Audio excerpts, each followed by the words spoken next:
Hi everyone, welcome to S logic. आज हम अपना लास्ट टाइप करेंगे ब्लड रिलेशन का एंड ये फाइनल पार्ट होगा। तो ये जो टाइप है वो सबसे ज़्यादा इम्पॉर्टेंट है और ये पूछ भी लेते हैं क्योंकि इसमें टाइम लग जाता है सॉल्व करने में। तो उनको तो चाहिए कि आप ज़्यादा लेंदी क्वेश्चंस कम टाइम में सॉल्व कर सको, इसलिए वो आपको ये क्वेश्चंस डाल देते हैं। सिंपल क्वेश्चंस मोस्टली कम ही आते हैं। तो देखते हैं अब इसमें क्या है। वो आपको कोड्स दे देंगे, जैसे ये सिंबल्स यूज़ करे हुए हैं डॉलर, हैश एंड स्टार। ये आपको सिंबल्स यूज करे हुए हैं कोड करने के लिए, ठीक है। उसके बाद हमने एक स्टेटमेंट दे दी जिसको डिकोड करके हमने इस क्वेश्चन का आंसर देना है। तो क्या बताया है, P dollar Q means P is the brother of Q, P hash Q means P is the mother of Q, P star Q means P is the daughter of Q। Okay, ये 3 statements दे दी आपको। अब उसने क्या पूछा है, A hash B dollar C star D who is the father. Okay, now हम solve करना शुरू करेंगे। कहाँ से, लेफ्ट टू राइट ही स्टार्ट करेंगे। तो क्या है, सबसे पहले A हैश B, तो यहाँ पे P और Q की जगह क्या डाल दो, A और B। ये आपने अपने माइंड में ही सोचना है। तो अगर A B डाल दिया, क्या बना, A is the mother of B। ठीक है, तो बना लेते हैं A। ओके, A ऊपर आएगी, A is the mother of B।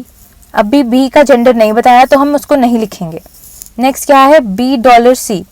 Now B dollar C को यहाँ पे रखो, तो क्या बनेगा, B is the brother of C। Okay, gender पता लग गया, B is a male, B is the brother of C। Next C star D। C star D मतलब C is the daughter of D।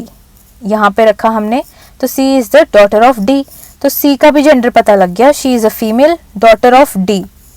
Now अब अगर ये दोनों siblings थे तो, और अगर A B की मदर भी थी, तो नेचुरली A और D मैरिड हुए, क्योंकि अगर ये दोनों सिबलिंग्स हैं and B is the son of A, C is the daughter of D, तो ये दोनों मैरिड हुए, D इज अ मेल।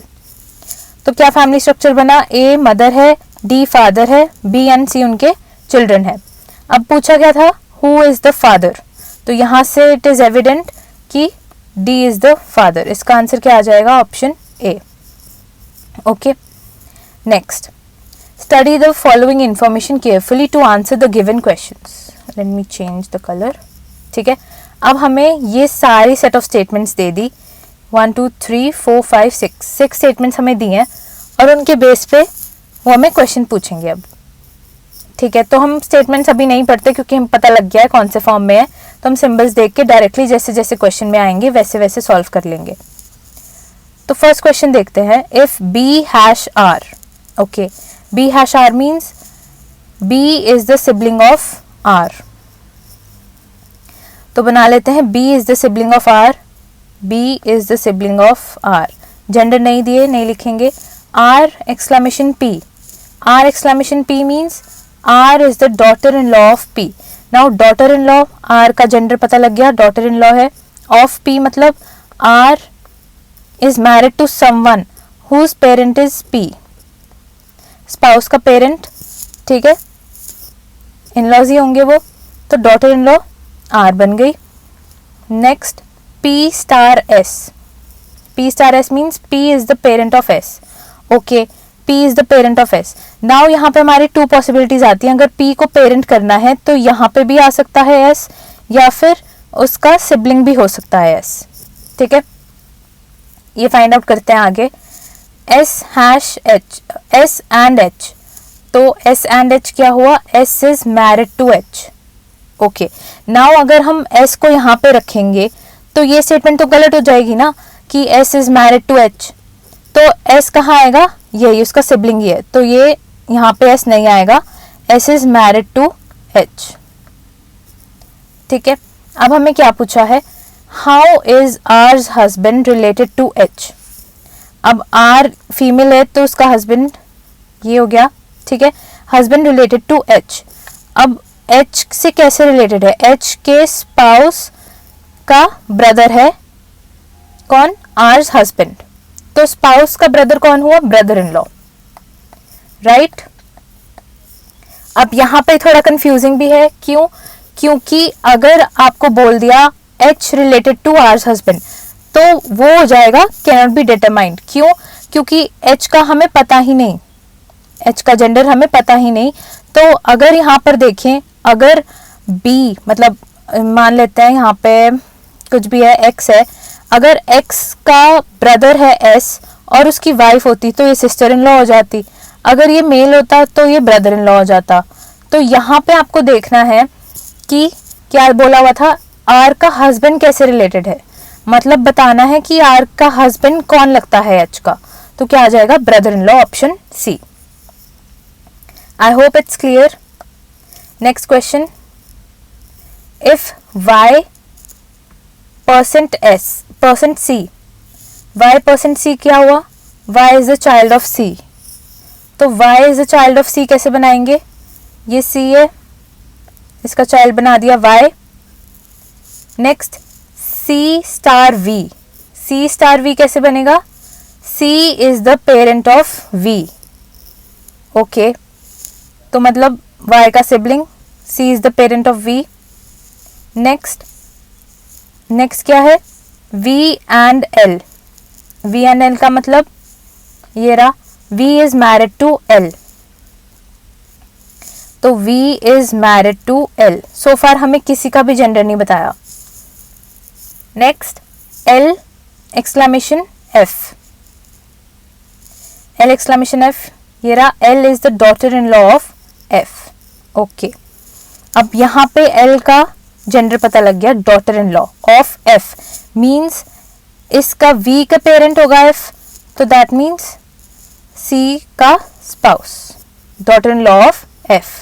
ठीक है, then how is v related to f, how is v related to f।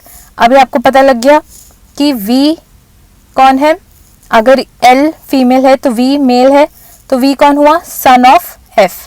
f का gender नहीं पता लेकिन v का तो पता है, v is the son of f। तो क्या आ जाएगा, option D, D. Okay, next question करते हैं, इफ m @x, कहाँ है, m is the mother in law of x।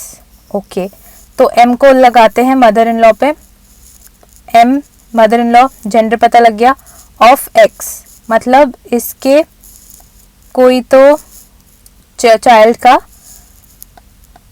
Spouse. ठीक है, m is the daughter in law of x, x and p, x and p, x is married to p। Okay, तो ये पता लग गया, ये है p, जेंडर नहीं पता अभी, p exclamation s, p exclamation s means p is the daughter in law of s, ये रहा, p is the daughter in law of s। तो ये पता लग गया इसका जेंडर फीमेल है, daughter in law of s मतलब यहाँ पे ये थोड़ा, p is the daughter in law of x मतलब अपने स्पाउस की मदर, यहाँ पे आ गया s। Next s star d, s star d मतलब s is the parent of d, तो x का सिबलिंग। ठीक है, then p is related to d, how is p related to d, p is a female and ये d है, d का gender नहीं पता लेकिन इसका पता है हमें, तो क्या है ये, सिबलिंग की वाइफ, कौन हुई, सिबलिंग की wife is sister in law, option B, right. ठीक है, तो अब हमें जैसे हमने फाइंड किया कि p इज द फीमेल, तो उससे क्या कंक्लूड कर लिया, ये तो ऑब्वियस ही हो जाएगा कि ये x is a male. But जहाँ पे हमें कुछ नहीं बताया, जैसे d के बारे में हमें नहीं बताया, वहां पे हम लेंगे ही नहीं, वहां पे d को कैसे एड्रेस करेंगे कि ये सिर्फ एक सिबलिंग है, मेल फीमेल हमें नहीं पता, ब्रदर है कि सिस्टर है, बट हम कैसे इसको बोलेंगे कि d is a sibling of x and x is the brother of d। ठीक है, तो जहां पे ऑब्वियस हो रहा है वहां पे तो कर लेंगे हम, लेकिन जहां पे ऑब्वियस नहीं हो रहा वहां पे हम कुछ भी डिफाइन नहीं करेंगे। Last question, question 4, Which of the following represents W is the nephew of K? Now, nephew क्या होता है? अगर आपने पिछले वीडियोस देखे हैं तो nephew क्या होता है पता होगा आपको. W is the nephew of K, मतलब K का nephew है W, तो K का कोई सिबलिंग है, सिबलिंग, उसका सन है W. W is a male. ठीक है. नाउ अब W मेल है तो सबसे पहले हम ऑप्शंस को एलिमिनेट करना शुरू करेंगे. जहां पे तो हमें ऑप्शंस में दिख गया कि वो फीमेल है या कुछ और ही दिख गया, उसको एलिमिनेट कर देंगे. जो हमें पॉसिबल लगा हम सिर्फ उसी को सॉल्व करेंगे. तो फर्स्ट देखते हैं, यहाँ पे है W, फिर W यहाँ पे है, देन यहाँ पे और लास्ट यहाँ पे. ठीक है. सबसे पहले देख लेते हैं I एक्सक्लेमेशन W क्या बनता है. I exclamation W, that means I is the daughter in law of W.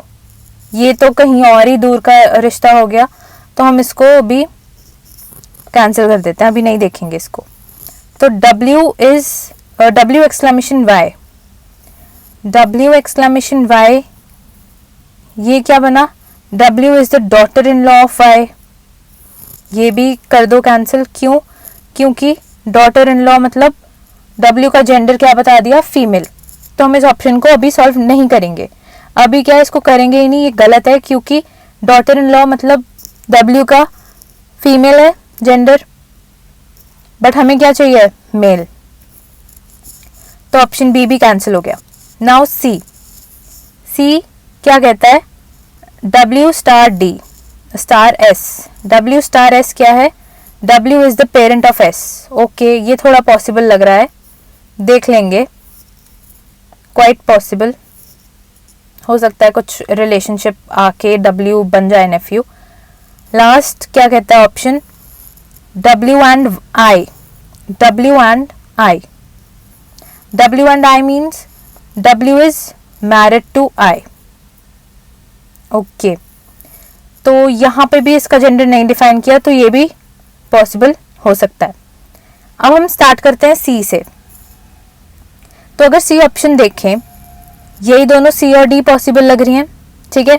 C option से स्टार्ट करते हैं. Y हैश K मतलब Y is the sibling of K. ठीक है, अभी तो थोड़ी बहुत लग रही है. Y is the sibling of K. ठीक है. K and G means K is married to G. ये रहा एंड वाला, K is married to G. ठीक है, K is married to G. Next क्या है, G स्टार W. तो ये रहा star, that means G is the parent of W. Okay, so यहाँ आ गया G is the parent of W. अब यहीं पर ही रुक जाओ.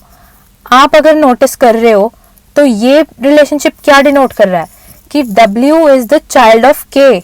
ये तो K का चाइल्ड बन गया, बट हमें क्या चाहिए, नेफ्यू. तो C डिस्कार्ड कर दो. C ऑप्शन गलत है, बचा D हो गया तो ठीक है, अदरवाइज आंसर क्या हो जाएगा, E. नेक्स्ट D ऑप्शन देख रहे हैं हम, ये C था, इसको डिस्कार्ड कर दो. अब हम देखेंगे ऑप्शन D. अब D क्या कह रहा है, K hash Y. K is the sibling of Y. ठीक है, K is the sibling of Y. Next Y and G क्या था, एंड ये रहा Y is married to G. ठीक है, so far G star W. Star का मतलब अभी ऊपर करके आए थे, G star W means D is the parent of W. तो G is the parent of W. ठीक है. अब ये क्या है, ये स्ट्रक्चर तो सिमिलर आ गया, इसके स्ट्रक्चर इज सिमिलर, बट अभी जब W का हमें जेंडर नहीं बताया, तो अब आगे हम सॉल्व करेंगे। W and I मीन्स ये रहा W is married to I, तो यहाँ पे बना देते हैं W and I, W is married to I। अभी भी हमें जेंडर नहीं पता लगा तो हम आंसर नहीं करेंगे इसको। नेक्स्ट आगे ही पढ़ेंगे हम I exclamation Y, I exclamation Y, ये रहा एक्सक्लेमेशन, क्या है, I is the daughter in law of Y। Okay, so अब I को डॉटर इन लॉ बता दिया है, that means I is a female, तो ये मैरिड है W से, तो W क्या हो जाएगा, husband, daughter in law of Y, ये रही Y, ठीक है। I का जेंडर बता दिया, W इज अ मेल पता लग गया, तो ये रिलेशनशिप करेक्ट हो गया कि के सिबलिंग का son is nephew, so option D is correct. इसका आंसर क्या हो जाएगा, option D. So that was it. अब जैसे हमने लास्ट तक इसको निकाला है कि W का जब तक जेंडर नहीं आता तब तक हमने आंसर नहीं किया, ऐसे ये तो चलो एक क्वेश्चन था। अब इस पे वो आपको बहुत सारे क्वेश्चंस पूछ सकते हैं कि how is I related to G और I रिलेटेड टू K, ठीक है, ठीक है। तो नाउ ये तो एक ही क्वेश्चन था, अब इस पे बेस आपको कोई भी क्वेश्चंस आएंगे तो आई होप आप सॉल्व कर पाओगे अब, एंड इसको प्रैक्टिस करते रहो। ऑनलाइन भी आपको बहुत सारे क्वेश्चंस मिल जाएंगे, मैं भी बीच बीच में इसके शॉर्ट्स रिलेटेड इसके डालती रहूँगी। सो that was it, I hope समझ में आया आपको। If it did, please do like and share it with your friends. Thank you for watching.